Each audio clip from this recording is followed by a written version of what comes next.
Welcome. Thank you for being here. If you wouldn't mind giving us a like, and consider going ahead and subscribing as well, that would be fantastic. And if you really want to go the extra mile, go down to the description below and click the Patreon link. Lots of cool stuff going on there. As always, I love you, and enjoy the show, guys.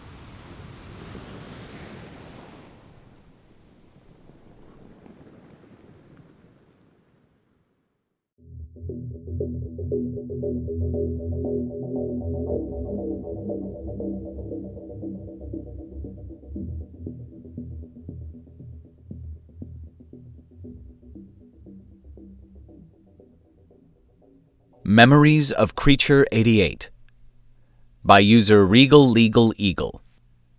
Chapter 16. Vincent found the purple bacon cooked just like he wanted it.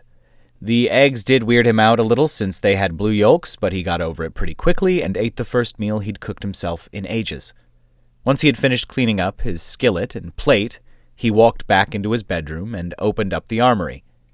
He heard Cavazor come on over the screen inside. Creature 88, why are you in the armory? I don't have you scheduled for a patrol. It's likely the council will want to talk to you. I'm not just used for patrol, you know. I'm technically a detective, and it's about time I did some preemptive work. You know where I am at all times anyway, right? When they want to talk to me, just send a patrol craft. He was pulling on a patrol harness as he spoke, unsure just what he would need, but wanting to be prepared. The situation isn't exactly great right now, Creature 88. Yes, I'm well aware, and we need to start taking steps to get ahead of the fuckers behind all this, don't we? If all we do is react, then we'll be too far behind to stop them. He spun the cylinder on his magnum before holstering it. So I'm going to do something about that. Cavazor was quiet as he thought it over for a moment. All right. I'll keep note of your position. Try not to die. Vincent arched a brow at the sentiment until Cavazor ruined it. The time delay to wake you up would be annoying. Glad to know you care, man, Vincent muttered, as he pulled on his mask and synced it up with the tracking system. Got my position? Confirmed. Where are you going first? Analysis Bureau. I'll set your nav system. Vincent soon saw a path on the floor guiding him along the most efficient route to get to the Analysis Bureau, which he suspected was a feature the Analysis Bureau had created in the first place. All this time he'd been focused on physical crimes, on capturing and either arresting or killing those responsible. But he was just one person. In a city this big, the best weapon he could use was likely going to be statistics. He knew it wasn't nearly as interesting, and there was a chance he didn't have the actual skills to make sense of it all, but he needed to try. As he walked out of his apartment and into the lift in his hab, he once more felt the uneasiness of the citizens inside. Except for one Zeno he recognized from his trip to the grocery store without his mask. It was one of those little mouse creatures who always seemed to be scientists. He seemed a bit more satisfied with Vincent's appearance, and even though the others backed away subtly, he didn't. Vincent smirked a little at the notion as he rode the lift up to Sector 3. It seemed like the citizens weren't willing to escape his presence and wait for another lift this time, so he had company all the way. Once he got off, he followed the indicator showing up in his vision, heading towards one of the city's train stations. He was so used to walking and using lifts that he almost forgot they had a decent public transportation system. How many millions used it every day to get around this place? He wondered a little about the side of the city he rarely got to see. So often sent to the lower sectors that it was hard to remember the city had plenty of nice, crime-free neighborhoods. The train station seemed busy this time of day, but for a city that never slept, perhaps it was always like this. He pushed through the crowds, ignoring the ticket machines as he swiped his badge over the entrance terminal before being allowed through. In truth, he was very glad to have the nav system in his mask, because he'd have been entirely lost without it. The map of the train system looked exceptionally complicated, with no less than 10 different color lines he could see on the various maps. Soon enough, though, he was on what he hoped to be the right train. He took a spot in between the two doors, holding on to one of the rails as the various Zenos began to pull away from him with nervous glances. He wasn't about to complain about some extra space on the train. When the doors closed and everything started moving, he glanced over at a few of the ads playing on the walls. Some food product, some entertainment product. He paused for a moment as he looked at one screen that was for a travel agency of some sort.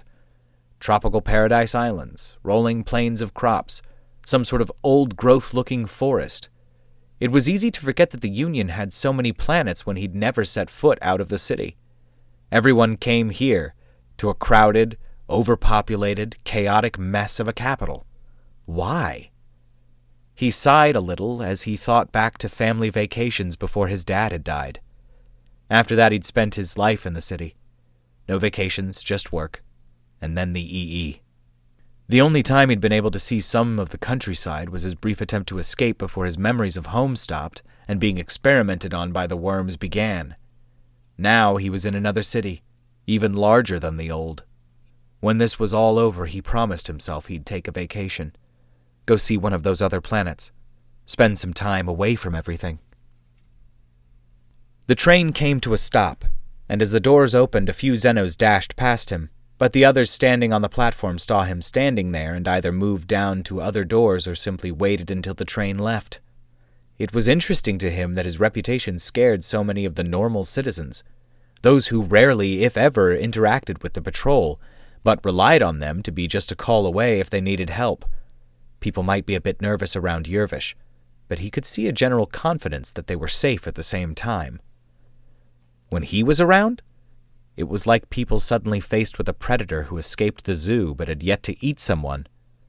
They looked to Yervish and saw safety. They saw people who were there to help. When they looked at him, they saw a killer, a trained animal that when let off the leash only knew how to attack. A dangerous but necessary tool.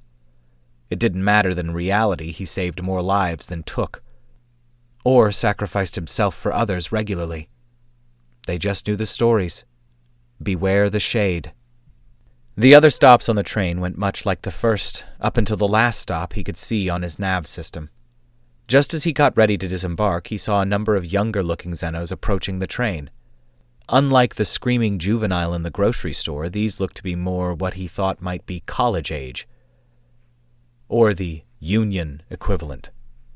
They were speaking to one another and clearly not paying attention to the train itself because just as the doors opened, he heard the leader, a Vernick, no less, say, "Yeah, fuck the patrol, man." The group chuckled until they finally looked forward and saw Vincent standing there in harness and mask. Aside from the comment, he had no reason to suspect they meant any harm. Just dumb kids, right? But he saw the way their bodies began to turn, the expressions on their faces. He started to feel like a dog who wasn't sure if it should attack or not. One wrong move. They turned and started to run, and he began to give chase, grabbing a stun beetle from his harness as he did. There were too many people in the way for him to feel it was safe to draw his magnum, and tossing the stun beetles at the other figures likely wouldn't connect. But he was focused on the Vernick. Stereotype or not, most of the ones he'd met were felons, and something about the way he'd reacted to seeing Vincent set him off. The kid was heading towards the stairs that headed down when he skidded to a halt for some reason. He glanced back at Vincent with an obviously terrified expression. Changing course, he began to sprint to the side around the stairs towards the other platform on this level. Vincent changed course, shoving his way through the crowd as he kept focus on the Vernick. He didn't bother yelling for the kid to stop or that he was patrol. If the kid ran, he wouldn't simply stop, and Vincent was clearly patrol.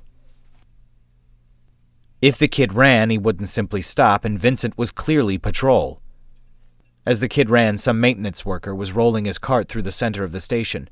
For a moment, Vincent figured it would block the kid, but the Vernick went into a slide, slipping right under the cart without losing much speed. For some reason, Vincent smiled, figuring he had a decent chase on his hands. Knowing he couldn't slip under the cart, Vincent instead leapt up, rolling over the top of it and landing on the far side without slowing much either. He could see the look of fear on the kid's face as he looked back over his shoulder, and it drove Vincent harder. The kid made it over the pedestrian bridge that crossed the far track just before it began to raise up for the next train coming. He looked back at Vincent with a relieved smile, thinking he was free because trying to jump the tracks obviously meant risking being hit by the train. But what did death mean to Vincent? He put his head down, pushing his body harder as he charged past the surprised crowds, and jumped just at the edge of the track. The blast of the train's horn was right in his ear as he sailed over the gap and landed a little hard on the far side, staggering forward and slamming his shoulder into the wall to stop his momentum. Vincent grinned wide as he saw the stupid, shocked look on the kid's face, but clearing the gap had taken all his momentum, so as he lunged forward for the kid, the Vernic easily pulled back, turning and running down the platform as Vincent had to recover his footing and give chase once more. The doors of the train opened up and the commuters began to flood the platform, slowing the Vernic down. Vincent was about to catch him when some idiots on their personal comms who weren't paying attention stepped out just in front of him. Various Xenos went down hard as he barreled through them, without a word of warning or apology as he tried to grab the Vernic. The kid's shirt slipped through his fingers as he was heading down the stairs. Vincent saw the escalator was full of people, but instead of simply following on the stairs, he jumped up on the metal edge of the escalator that divided those going up and down. He began to run down the clear section, only barely keeping his balance as he finally called out, "Watch your arms!" The Xenos on the escalator looked back and made various noises of surprise and confusion as they leaned away from Vincent as he ran down the middle of the escalator. He hit the bottom before the Vernic, but the kid quickly jumped over the side of the stairs near the bottom, rolling as he landed and heading off down a less crowded hall. That was his final mistake, as Vincent ran to the start of the hall and pulled out the stun beetle once more, whipping his arm back and hurling it at the Vernic's retreating back. The insect stuck fast to the kid's back, and as the Vernic shrieked and collapsed, Vincent grinned wide and punched the air with his fist in celebration. He began to pant a bit as he finally had a chance to let his senses and need for air catch up with the rest of him as he approached him, squirming and quivering on the ground as the beetle kept biting him. "No one escapes the shade, kid." He reached down, pulling the beetle off the kid's back, only to step on the Vernic instead, pinning him into place. "So why were you running?" "I didn't do anything. You can't just arrest innocent citizens." I thought he was smart. Vincent stepped off of the kid and then grabbed one of his legs, ignoring the various demands that he stop as he dragged him along the floor towards a bathroom he saw down the hall. Once he dragged the kid inside, he spoke up. "Is anyone in here? You've got 3 seconds to leave." Nothing. So he turned and swiped his badge over the door and heard the lock click into place. When Vincent turned back, the Vernic had rolled over onto his back and started backing up. No. Vincent quickly stepped forward and set his foot heavily on the kid's chest, once more pinning him down. He heard the kid wheeze and gasp as he squirmed under Vincent's boot. "This is against regulations! Do you think I give a fuck?" Vincent finally pulled his magnum free, making the kid look straight down the dark barrel, which made the Vernic freeze in place. "Why did you run?" "I didn't," the kid started. Vincent clicked the hammer back. "I'm a dealer!" Vincent arched a brow under the mask. "Black blood?" "What?" The kid seemed surprised at the idea. "No, there's no market for that stuff up here. Way too hard. Synth, I deal synth." Vincent sighed and holstered his magnum as soon as he heard that. "Are you fucking kidding me? You deal synth? No one gives a shit about synth anymore. You thought they'd sent me after some punk synth dealer at the local school? Fucking waste of time!" He pulled his foot off of the Vernic and waited for the kid to start trying to get up before suddenly kicking him in the ribs, sending him back to the ground with a grunt of pain. "I didn't say you could get up, bitch. You said there's no market for black blood up here.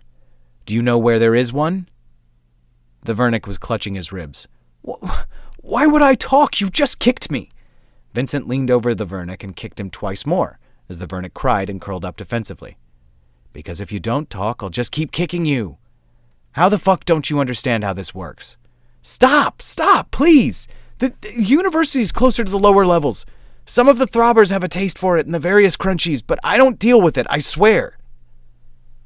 Vincent sighed and leaned down over the Vernic, squeezing his face to make him look up at Vincent. "You are now my confidential informant. You work for me, or I put you away for being a synth dealer. Understood?" "What? Why would I—" Vincent was pulling his hand back when the Vernic shrieked and tried to cover his face. "Don't, please! I'm your informant. I get it." Good. Vincent stood up and finally pulled the kid up to his feet. He began to pat the kid down till he found his personal comm, which he quickly let his mask ID and tag. Thurman Mills? Yes. The way the Vernic's shoulders slumped made Vincent very confident that was his real name. Find who's dealing black blood. Contact me at this number. Vincent transferred his unsecure apartment line to the kid's comm. I don't have time to run you through being a true informant. I don't care who buys synth from you. I don't care about your friends. I don't need you buying black blood or trying to get pictures or anything stupid. Right now, all you need to do is find out who's supplying it and where I can find them. You've got 3 days to get me some info. 3 days? 3 days. Vincent walked away, swiping his badge over the door to open it. Don't bother trying to run from me again, Thurman. You'll just die tired. He left the kid with that to mull over, and turned his nav system back on to get him moving back towards the Analysis Bureau. The little detour hadn't taken him too far from the right path, thankfully, and soon he was out of the station and walking through a large square. He tried to figure out which of the massive office buildings around him was the Analysis Bureau when he turned on his mask's info overlay. Transportation building, demographics building. The names confused him until he realized that the entire square was part of the Analysis Bureau. He whistled for a moment as he realized that the Bureau must be massive. The office buildings he was looking at could easily house 50,000 employees each, and there were 6 he could see. If the Bureau was so massive, then why the hell did they not have more crime stats for patrol to work with? He tried to figure out what building he wanted until he saw it. Miscellaneous statistics and information. That had to be it. It looked considerably less impressive than the others, and unlike the steady flow of people coming and going that the others had, this just had a little trickle. As he walked inside, he heard a chime and saw some Churvish look up from a central security station. It was a little strange to see the Beatles instead of Yervish, but he supposed internal security was supposed to be separate from patrol. He was about to approach and explain himself when one just waved him on and went back to reading his terminal. Real top-notch security they had here. He walked towards the lifts and began to read what floors were dedicated to what information and found crime. In the basement. 2 levels down. And unlike everything else he saw that had a few floors, it only had 1. He stepped into the lift and rode it down to the right level, stepping out as he looked around in dim lighting for a moment. He followed a sign that led him to a counter with no one behind it. Beyond the counter were rows of what looked like files and computer banks in equal measures. After glancing around, he didn't see or hear anyone, and began to look for some sort of bell or button to push, but didn't find anything like that either. "Hello?" he called out. "Hello?" "No need to shout."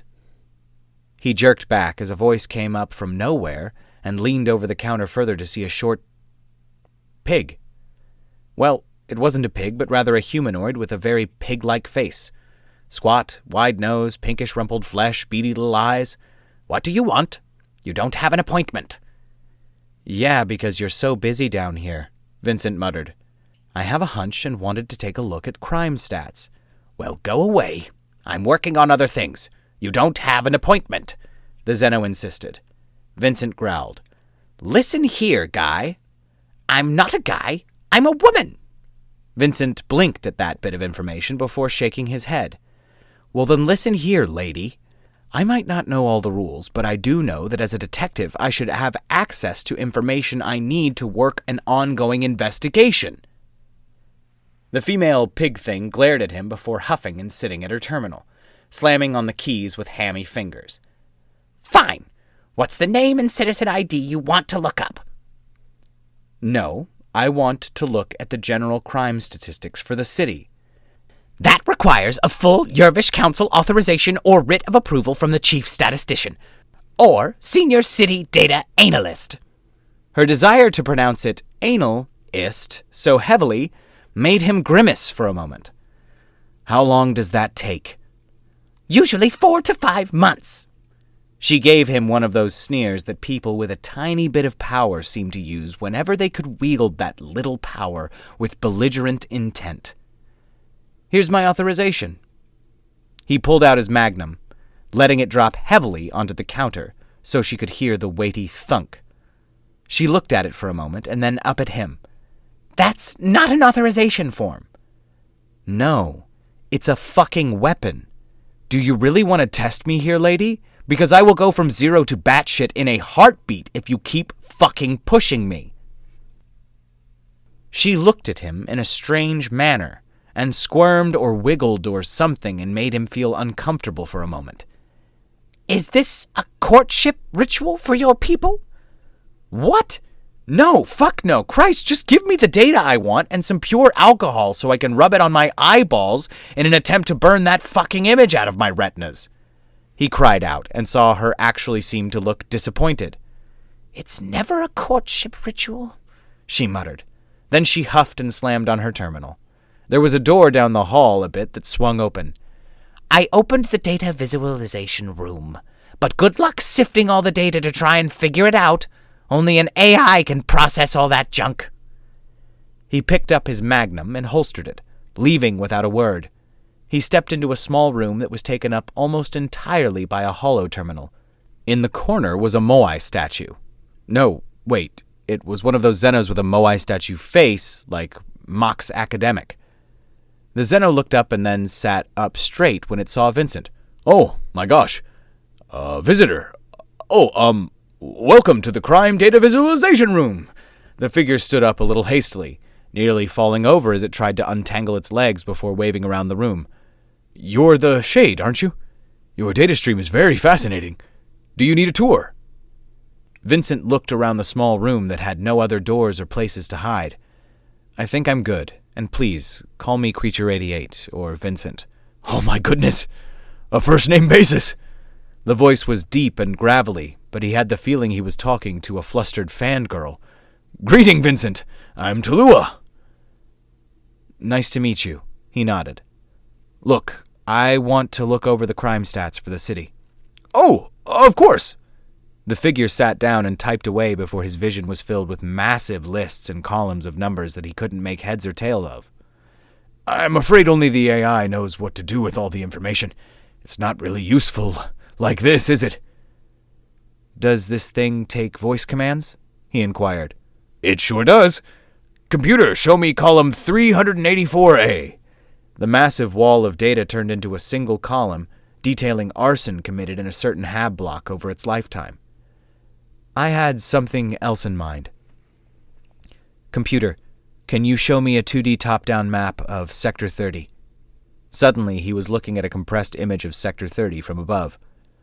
Overlay violent crime reports. Suddenly, the map was filled with red exclamation marks. Overlay how much crime has increased in percentage over the same time and location last year. He saw numbers pop up which gave him a better idea. Overall, the entire sector was up a good 20%, which was huge. Wow, how did you know this was all possible? I didn't, but I figured if the computer is smart, it would make all this stuff searchable. Has no one used it? When this was all first installed, someone decided crime stats were too complicated to make sense of by people, so they just monitor the feed that goes to the central AI. That's it? One person one time tried looking at it and gave up? He shook his head at the thought. So much data, but such a limited scope on how to approach analysis, it seemed. Computer 3D map of sectors below 30. Show me any sector blocks that have decreased crime over last year, or very low crime reported rates in general. If you wanted to hide a lab, or valuable area, you didn't want patrol in the area. If you don't want patrol in the area, that means you need to take care of crime yourself. That was the idea, anyway. Soon he had a map showing him 10 blocks below Sector 30 that had almost no crime, and they were experiencing the lowest reported crime in their history, amid a wave of increased crime everywhere else. Not quite everywhere else. He pointed to a solid block of blue in an ocean of red. What's that? That? Oh, that's Little Lotta stuff. Ormani totally dominate that section.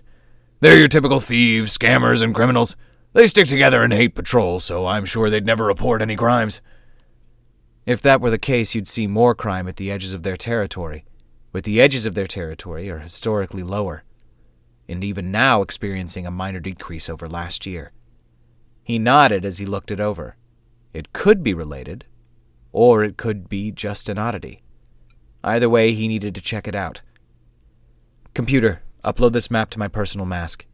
He heard a beep as he saw the file pop up in his HUD. He turned to leave when the Zeno stopped him. Wait! Can you come back sometime and show me other tricks? I've been using this wrong for as long as I've worked here. Don't worry. Once I get the current crime wave under control, I'll be back. And I'll make sure you become the most important analyst in the entire crime division. I'm the only analyst in the entire crime division. Fuck. Okay, well, I make sure they hire a shit ton more people, and you'll still be the most important. How's that? The smile on that big stone face made him grin as he headed for the door. Aw, yeah! It's never a courtship ritual. So sad.